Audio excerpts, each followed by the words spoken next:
D'art et d'eau fraîche par Louise Molière avec Campus FM à Toulouse. Attends, les marteaux, il y en a là-bas, je crois.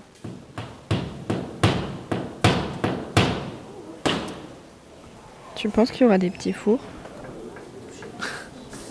On pourrait commenter le banquet aussi.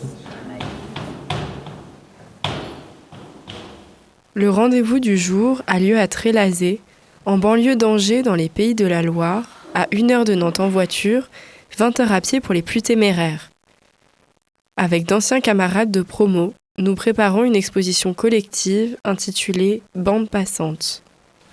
Je suis Louise Molière et je vous emmène aujourd'hui dans les coulisses de cette exposition. Nous sommes 19 jeunes artistes, anciens élèves des Beaux-Arts d'Angers, fraîchement diplômés. Hélène chez Guillaume est notre commissaire d'exposition invitée. Nous posons nos cartons et nos boîtes à outils aux anciennes écuries, un vaste espace dédié à l'art contemporain. Depuis plusieurs mois, nous échangeons et préparons le moment. Qui va s'installer où? Quelles œuvres choisir? On parle assurance, accrochage, lumière, prise électrique, affiches et communication, cartels, camionnettes et défraiements. Donc on est en train de marcher devant le futur buffet. Je trouve qu'il a quelque chose d'extrêmement sculptural. Déjà parce qu'il il est au milieu des sculptures, pour commencer. Ouais. Et qu'il y a eu un travail d'éclairage qui a été fait sur certains lots de verre qui, à mon avis, n'a pas du tout été fait au hasard. Ce qui donne une espèce de scintillement assez spectaculaire aux futures coupes de champagne. Champagne, carrément, t'y vas. Mais J'espère qu'on sort le champagne pour nous. au nombre de coupes, là, je pense qu'on devrait être 500. Il y en a vraiment excessivement beaucoup. Mais attends, on va compter. Il y en a 1, 2, 3, 4. Donc il y en a 25. Fois. Donc 100, 200, 300, 350 plus les... Ouais, on va dire 350. Donc déjà, j'exagère. Mais bon, À mon avis, il y en a en rab. 350, ça voudrait dire qu'on espace... on serait plus de 1 par mètre carré, quoi. Je retrouve Édouard Picard de Roland, un jeune artiste et camarade d'école.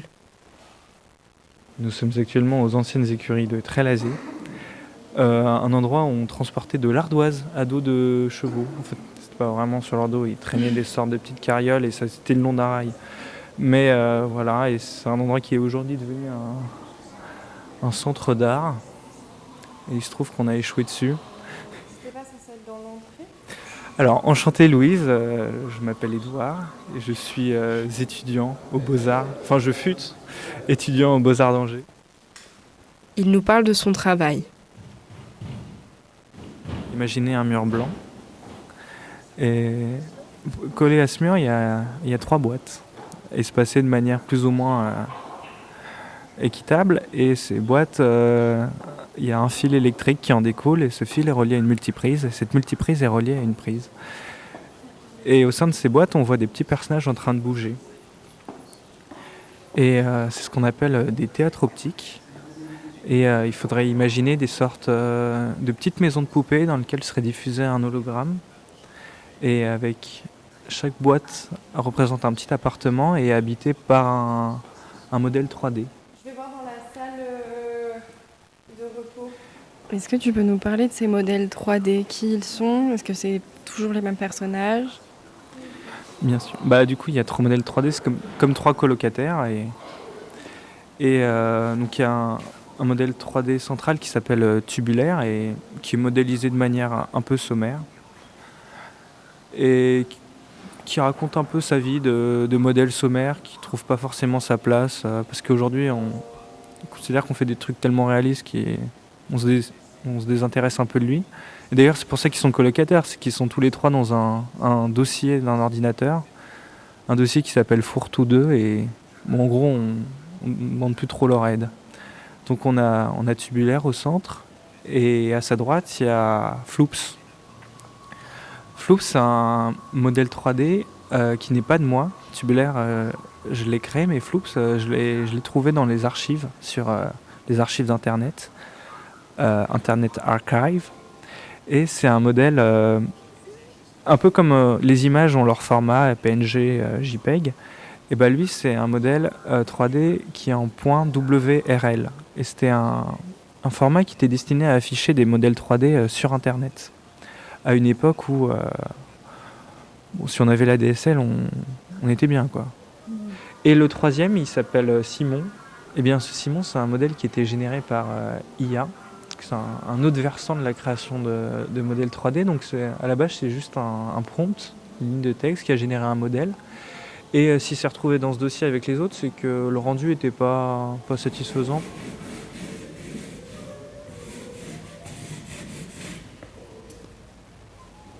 J'essaie vraiment de créer de sortir la 3D de l'espace de l'écran, parce que notamment tout ce que j'ai pu raconter sur ces fichiers qui deviennent obsolètes, qui se trouvent trop sommaires, ça peut aussi avoir un lien avec notre rapport à notre propre corps ou le fait qu'on se sente dépassé, des choses comme ça. Du coup, j'essaie de créer des liens entre eux et nous, et c'est pas juste pour Enfin, c'est aussi parce que du coup, je crée des processus d'identification à des modèles 3D avec l'espoir que peut-être on se soucie un peu plus d'eux, parce qu'ils font partie Enfin, moi, je considère qu'ils font partie d'un patrimoine commun, qui est le patrimoine numérique. Et ce patrimoine numérique, il disparaît de jour en jour. Là, en 15 ans, il y a 30% des pages web, enfin des liens, des URL dont je vous parlais, qui ont permis de révolutionner la navigation dans Internet. Et cette révolution, aujourd'hui, pour 30% de ces liens-là, quand on clique, on arrive sur une page qui n'existe plus.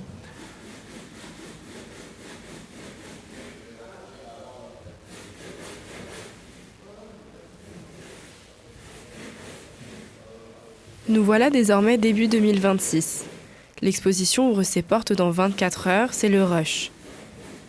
Les jeunes artistes que nous sommes se hâtent de tout déballer, fixer, installer, brancher.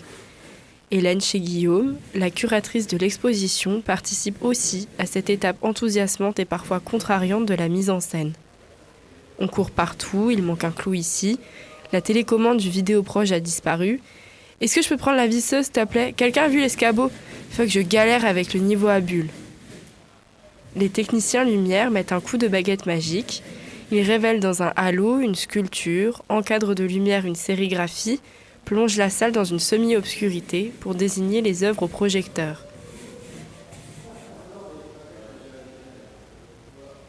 Jeudi 15 février, jour du vernissage. Avec Édouard, nous prenons la tangente et nous mettons dans une bulle radiophonique avant que le public entre dans les anciennes écuries. On peut faire une interview croisée ? Ok. Bonjour Louise, est-ce que tu peux nous parler de... Parce que t'es venue avec ton micro, c'est gentil, mais t'es pas venue avec qu'un seul micro. T'es venue avec un gros poster aussi. Effectivement, on est devant une de mes installations qui fait partie d'un ensemble plus vaste qui s'appelle le projet Slow Emotion. C'est un jeu de mots. Parce que tout au long de mon master, j'ai milité pour le retour du slow, Make Slow Sexy Again. Je le revendique parce que je pense que le slow est une danse qui est malheureusement désuète, alors parfois pour de bonnes raisons, mais qu'en réactualisant le slow, on pourrait en faire un outil très intéressant parce que c'est une des seules danses de couple occidentales où il n'y a pas besoin de s'y connaître techniquement en danse. Et où il n'y a ni guidant ni guidé. Donc on danse sur un pied d'égalité. Et du coup, pour ton installation, là, je vois qu'il y a plein de t-shirts. Et c'est des t-shirts sur lesquels il y a des images. Et ces images, elles ont un grain un peu particulier. Comment ces images ont pu apparaître sur le t-shirt ? Alors, ces images, c'est toutes des photomontages qui sont faits avec un logiciel complètement gratuit qui s'appelle PixArt. Et qui est un logiciel de basse qualité, en vérité. Mais c'est ce qui me plaît, c'est le fait que ça soit très accessible. Donc c'est des images avec un photomontage qui est extrêmement visible. Mes amis en école de photo crieraient au scandale, tellement les images sont de basse qualité. Mais moi, c'est ce qui me plaît, parce que je les utilise comme des outils de mise en scène de soi et de narration, et donc de fiction. où je me mets en scène, où je mets en scène d'autres personnes, parfois des amis, parfois des amoureux, parfois des amants, etc.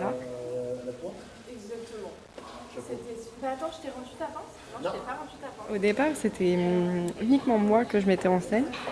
Je ne m'autorisais pas forcément à demander à des garçons que je connaissais pas si bien que ça, de leur dire «Hey, ça te dit que tu poses pour moi et que je te prenne en photo?» Et j'ai été modèle vivant et depuis, je me sens beaucoup plus à l'aise de proposer et de demander. Euh, donc maintenant, c'est ce que je fais aussi. Et donc, c'est que des images ou bien de fin du monde, mais heureuses, avec un truc un peu apocalyptique, ou bien c'est des images vraiment complètement vraiment un peu de délire, j'ai envie de dire. Il y en a et qui sont extrêmement alerte à Malibu, Codid, puisque c'est une passion pour moi, c'est très pop, c'est too much et c'est ce qui m'amuse aussi.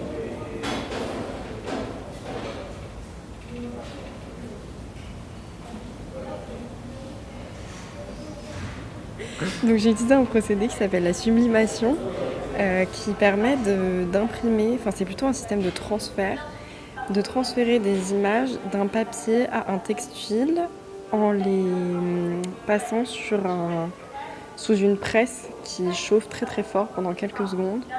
Et ensuite ça transfère l'image et ses couleurs et ça permet d'avoir des couleurs très chouettes et vraiment une image de photo sur du textile. C'est comme ça que nous choisissons de passer des coulisses à la scène. Une sorte de nouvel an étouffé, il n'y a pas de décompte mais l'ambiance s'anime, le brouhaha se fait plus sourd et mondain. Le lieu que nous avons investi comme une colocation avec nos camarades depuis plusieurs jours est désormais public. Bonsoir. T'as peut-être froid, non? Oui. C'était peut-être pas une meilleure idée. C'est les aléas du direct. Bon, bah là, on s'apprête à rentrer dans l'expo. L'expo auquel on a participé au montage. Et on va vous commenter ça. Donc là, on vient de rentrer et on s'est vite échappé dans la salle la plus sombre et la plus vide. Et qu'est-ce qu'on contemple devant nous? On contemple, alors, c'est un ensemble d'œuvres qui sont en volume. J'ai l'impression que c'est du plâtre qui recouvre des éléments de carcasse de voiture. Donc là, on s'approche du cartel parce que forcément, on est désemparé, on comprend pas trop. Et c'est normal dans une exposition d'art contemporain de pas tout comprendre. Ouais. C'est souvent fait exprès d'ailleurs.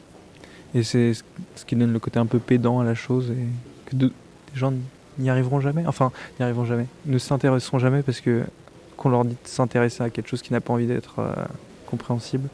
D'ailleurs, j'ai une affection toute particulière pour les musées et les galeries qui font des cartels très détaillés, avec pas uniquement le titre de l'œuvre, mais ne serait-ce qu'une petite clé de compréhension. J'adore les cartels adressés aux enfants aussi, qui sont auteurs d'enfants. Je trouve ça merveilleux que de plus en plus de musées en fassent. Qui sont auteurs d'enfants, c'est-à-dire? Qui sont littéralement physiquement à hauteur d'enfants. C'est-à-dire au lieu d'être à hauteur de vue d'adulte, on les place à 1 mètre du sol. Et les couleurs et les mots sont adaptés aussi à un public d'enfants. Donc c'est pas le même cartel que celui des adultes? Non, ils sont l'un au-dessus de l'autre en général. Et le cartel des enfants est souvent plus détaillé.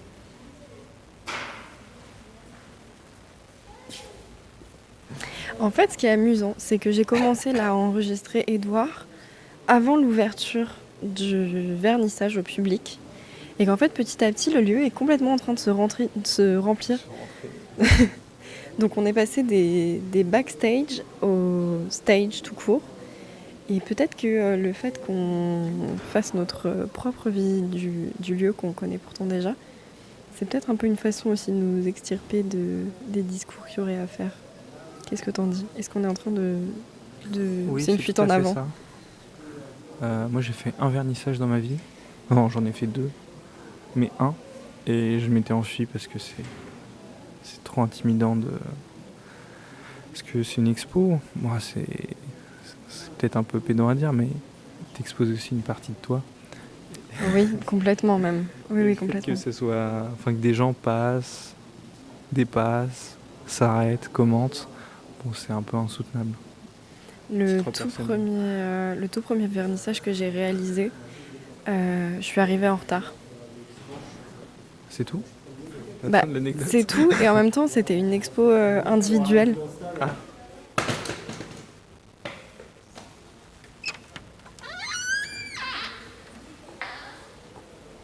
Ce soir, il y a du monde.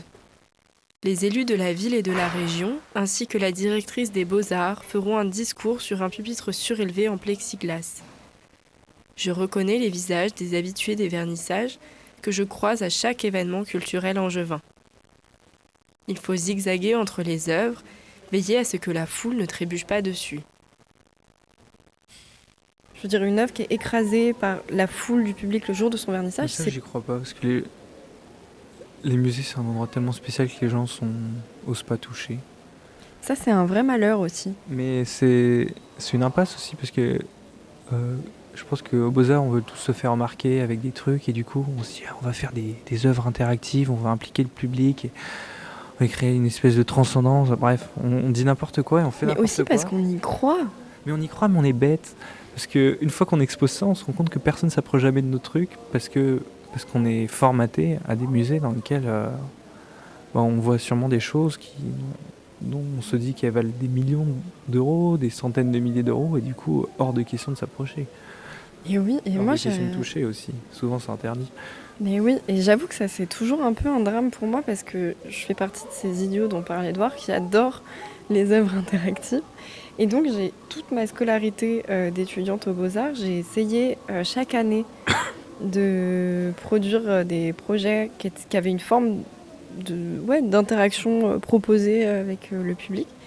Et effectivement, c'est toujours pas nécessairement un échec parce que l'intention est toujours sympathique, mais la réalisation est souvent un échec. Et notamment, parfois, je me disais, ok, dispositif hyper simple, ça va être quelque chose qui se goûte et que je tends littéralement aux gens, donc ils n'ont même pas à se poser la question. Et en fait, les gens ont peur que je les empoisonne en général.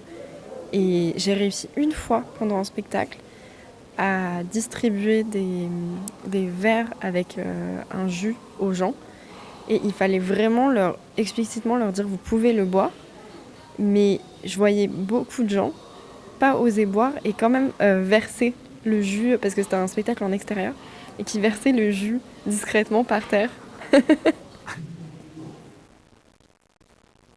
Au fil de notre errance muséale, nous nous approchons de l'installation d'une autre jeune artiste, Fanny Douillard, dont le travail me plaît beaucoup. Donc on change complètement d'espace. Oula, un espace avec du de la monde. foule. Alors moi je sais, mais toi qu'est-ce que tu vois? Alors moi je vais commencer... Ah, j'hésite. Est-ce que je commence par lire le cartel ou bien... Je ne dis rien. En tout cas, ce que je peux dire, c'est qu'il y a 1, 2, 3... Tu peux déjà décrire ce que tu 4, vois de manière très sommaire. Oui.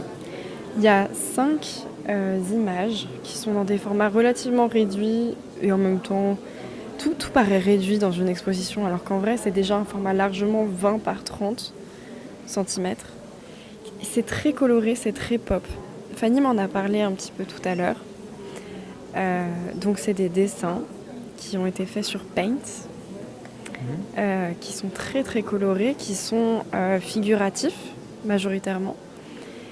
Mon préféré au centre, on voit Jean-Paul Sartre, une image de Jean-Paul Sartre qui est encerclé par des chiens extrêmement pop, colorés et féroces qui lui aboient dessus. J'adore cette image, elle est spectaculaire. Et c'est celle qui tient le centre de la série. Et l'équipe de lumière a fait un super travail d'éclairage, je trouve. Parce que du coup on est sur une création numérique, mais qui se retrouve imprimée sur un papier. Et du coup on perd le côté vibrant, la luminance d'un écran.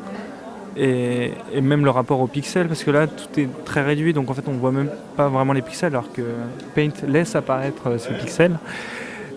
Et là en fait l'équipe Lumière a vraiment détouré, mais de manière très minutieuse, chaque image, avec une sorte d'aberration chromatique qui en vient faire le contour et qui du coup redonne une nature numérique à ces images.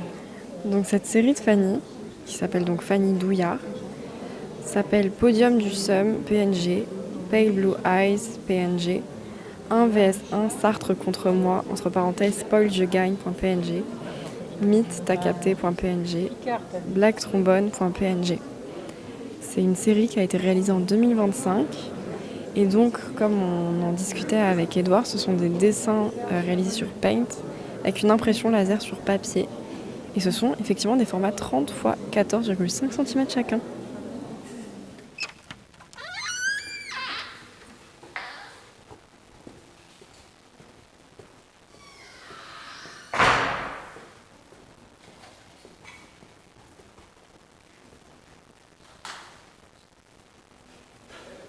Le vernissage a eu lieu hier. Je retrouve Hélène chez Guillaume aux Anciennes Écuries pour la première journée d'exposition ouverte au public. Installée dans le hall d'entrée pour accueillir les visiteurs et visiteuses, Hélène et moi discutons. Et donc ça tourne. Ok. Est-ce que ça te va comme distance Oui, tu veux que je le prenne? Non. Non, Ok. t'embête pas. Tu m'entends bien? Ouais, je t'entends très bien.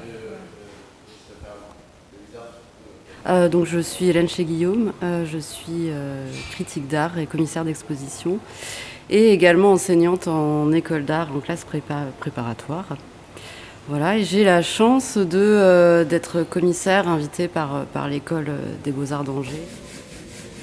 Chaque nouveau commissariat d'exposition est un nouvel exercice, parce que c'est toujours des personnes différentes, les enjeux peuvent être différents, les partenaires aussi, etc. Donc c'est toujours une nouveauté finalement, et en effet, donc pour moi c'est la deuxième édition angevine en fait, donc cette exposition qui se passe à Trélazé avec des très jeunes artistes. Effectivement, c'est intéressant, c'est pas enfin je sais pas comment dire, c'est pas plus compliqué ou quoi que ce soit par rapport à d'autres expos, parce que comme je le disais, chaque nouvelle intervention est une nouvelle aventure finalement, mais c'est des rencontres, c'est pouvoir discuter justement avec des artistes qui viennent finalement d'arriver sur le, je vais pas dire le marché de l'art en fait, mais qui viennent d'être diplômés. Ça permet de repenser un petit peu les choses et puis de discuter avec elles et eux du métier en fait, tout simplement, et de comment faire, comment ça se passe. Enfin, c'est très très intéressant. Est-ce que tu as l'impression que ton rôle change quand même dans la manière d'accompagner les artistes en fonction de leur ancienneté dans cette pratique-là de l'exposition ?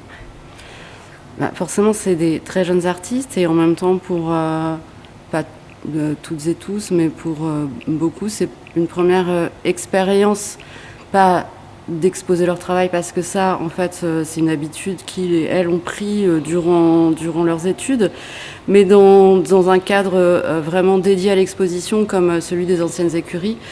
Et effectivement, en plus, ce commissariat,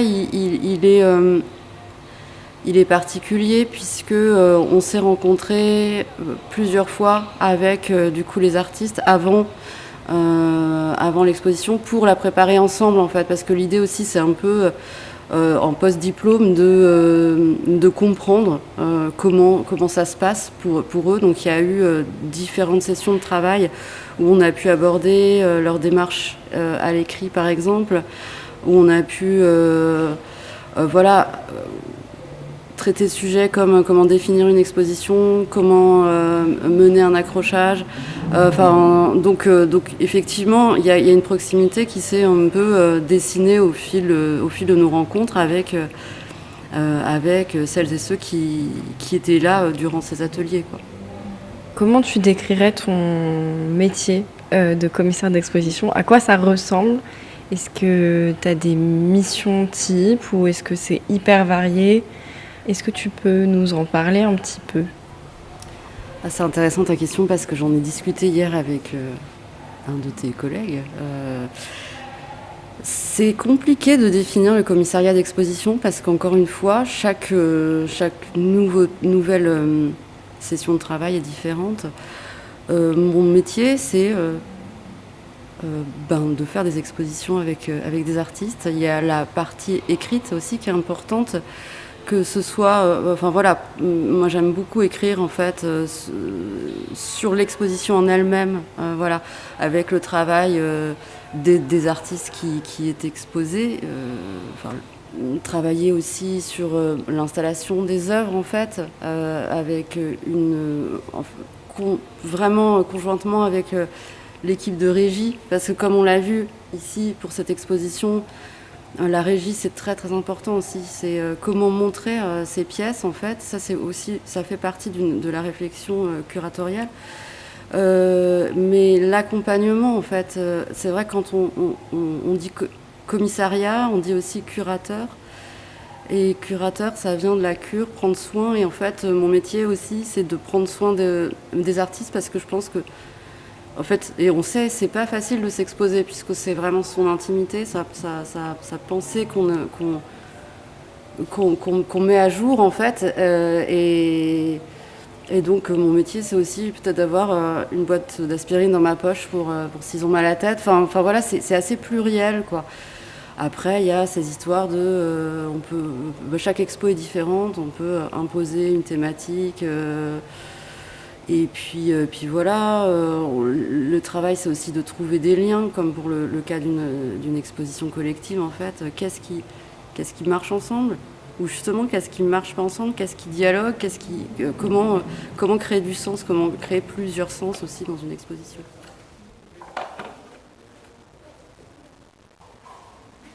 J'ai l'impression que tu es aussi capable de parler plusieurs langues, entre guillemets, différentes, de dialoguer avec les artistes, avec l'équipe technique, avec l'équipe administrative, avec des élus quand il le faut, etc. Est-ce que c'est quelque chose que tu ressens ou est-ce que ça se fait de manière complètement fluide, ces différents niveaux de dialogue-là que tu entretiens?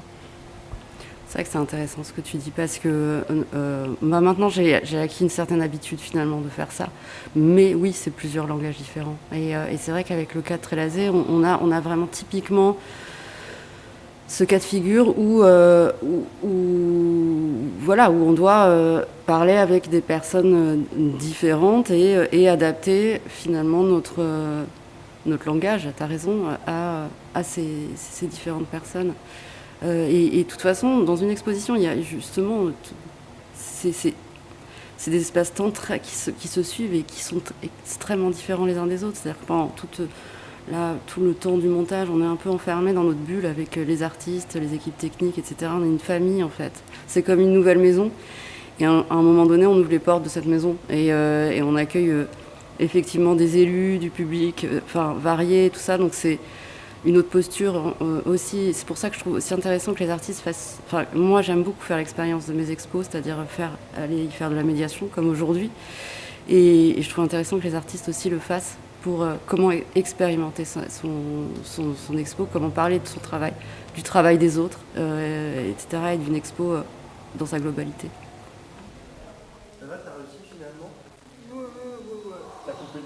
Le finissage de l'exposition aura lieu le 1er février 2026. C'est une journée importante où les artistes pourront performer devant le public. Le finissage est moins solennel que le vernissage, qui est parfois très officiel bien que festif. Puis viendra le moment de tout décrocher, enrouler les toiles sur elles-mêmes, glisser les sérigraphies dans leurs pochettes, débrancher les clés USB, emballer les sculptures en attendant de prochaines aventures. Vous venez d'écouter D'art et d'eau fraîche, écrit et réalisé par Louise Molière. Enregistrement et entretien réalisé par Louise Molière à Trélazé, en périphérie d'Angers, les 14, 15 et 16 février 2026. avec Campus FM Toulouse. Je remercie chaleureusement Édouard Picard de Roland et Hélène chez Guillaume, ainsi que l'ensemble des jeunes artistes de l'exposition Bande Passante, les anciennes écuries de Trélazé, ainsi que l'École supérieure des Beaux-Arts d'Angers. Merci à François Berchenko pour son accompagnement au fil de la réalisation de cette émission.